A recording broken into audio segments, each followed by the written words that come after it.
Got my 21 seeds. Grapefruit hibiscus tequila this week. Trying to pay some bills while we up in here. But welcome. I'm your host, Coy Cook. It is September the 16th. We are still in September, ladies. It's still Take a Man on a Date month. Have you taken a man on a date? If not, please do. This is your opportunity to put these men on notice and show them how a date is supposed to go. Because realistically, a lot of dudes don't know, unfortunately. So if you have done it, do it again. If you haven't, get to it.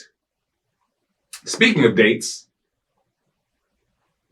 this dude quit his job and took 50 women on 50 dates in 50 different states. Say that fast 5 times. I don't know what he was thinking, or I don't know what he did in order to be able to quit his job and take 50 women out in 50 different states.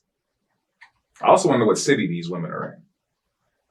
Because I know there's a little bit of backlash. People are saying, like, he didn't take out any black girls. This dude is the whitest of white dudes. And he took out one black girl. She's light skinned, so y'all probably missed it. But honestly, this white dude took out 49 white women and one hybrid. That's a lot to deal with.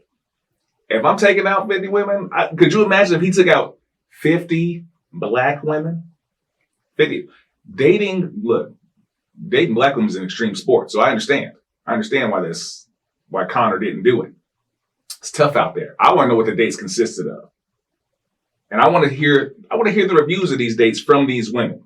Because 50 dates sounds good. What if they're all shitty dates? Well, shitty dates. I wonder how many of these dates did he close? Did he close out? Did he get me? Did he not get me? Was he on the road? He's road tripping it? I need to know these questions. I need to know, because I need to know if these women put out. I said what I said. Women,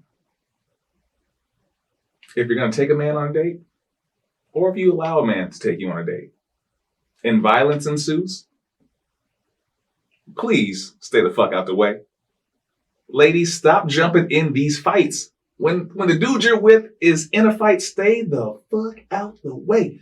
Do not come out there under the mindset of, I'm a lady and men are fighting, so I can get in there and break it up. Nobody will hit me. Wrong. Especially if you're at a Raiders game. Look at this shit. He knocked out 3 dudes and then 2-piece you. He knocked out 3 dudes and then 2-piece you. He don't care that you got titties. He's putting you to sleep. Hit you with a lullaby. I said what I said. Speaking of women getting hit,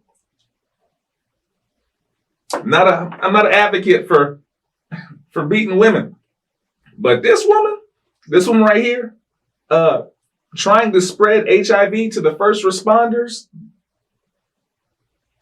biting, scratching, spitting, knowing you got H.I.V. I'm not an advocate for hitting women, but in this case, I believe in equal rights and lefts. I said what I said. It was aggressive. Sorry about that. Another story. It's not funny. It's not a funny story, but the way that my brain saw it, it tickled me a little bit. Criminal informants was wired by the police to go into one of them like sting operations. You know, you go in there and they make you open your shirt and stuff. They had this criminal informant go in to do a drug bust, and unfortunately, I'm trying not to smile. I'm sorry. I'm not trying to smile because it's not funny.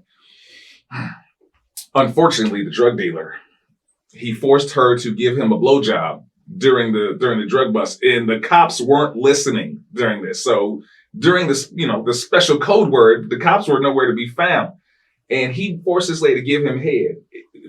And this took a while. This took a while because during the whole ordeal, he made her stop and then did a drug deal while she was going through the whole thing. So it's not funny, but in my head, I'm thinking about those TV shows where the guy's wired up, but they got a code word and they can't hear the code word, and she's just saying it over and over again, but there's nobody listening because they're outside getting a hot dog. I'm sorry. I said what I said. It's not funny, but it is.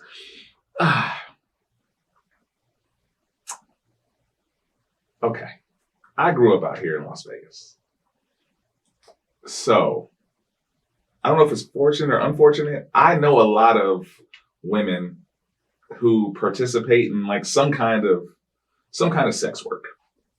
So my Facebook is full of sex workers because I grew up with them. Not because I like sex workers, just because I personally know them. I know them before the sex work. OnlyFans women, strippers, and prostitutes. Can you please stop complaining about going to work? Nobody wants to hear it. Nobody cares. For one, OnlyFans girls, you're not even really going to work. You're rolling over, you're logging in, and you're masturbating or whatever you're doing. You're spreading your butt cheeks, twerking. That's not real work. It's not real work. I'm sorry, it's not. Strippers, yeah, you have to go to a location, but you walk around in your underwear, panhandling and doing shots and cocaine.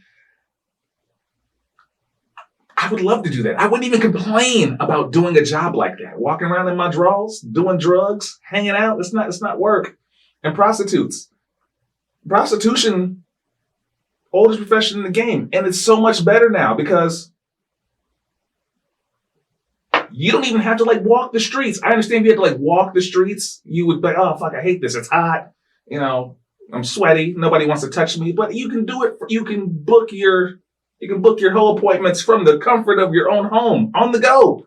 You can be sitting in the Starbucks drive-thru, sipping a Frappuccino, getting ready to go blow a dude for however much money. It's like, it's not real work. Shut the fuck up. I said what I said.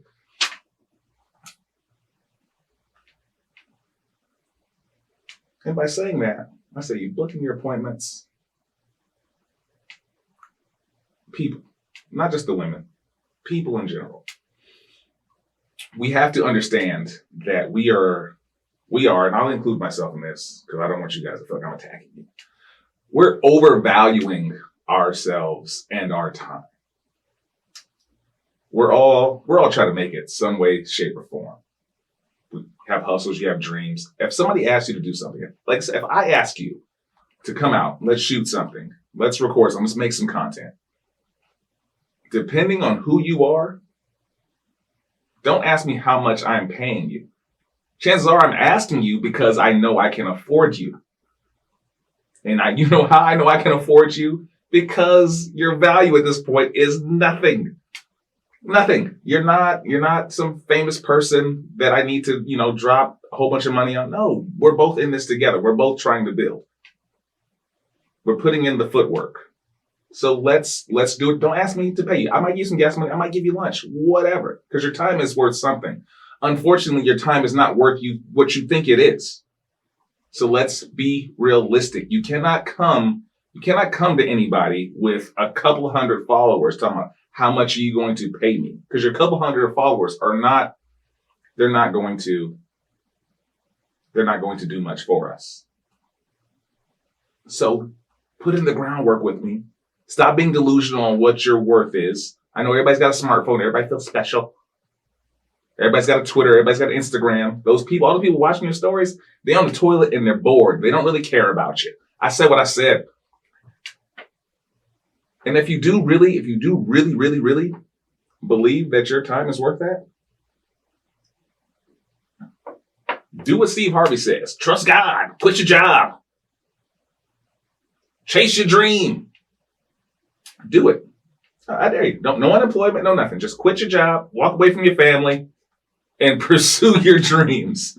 Let me know how that works out for you. I said what I said. Don't forget to like, subscribe, follow, all the free shit. I'll see you when I see you. Peace.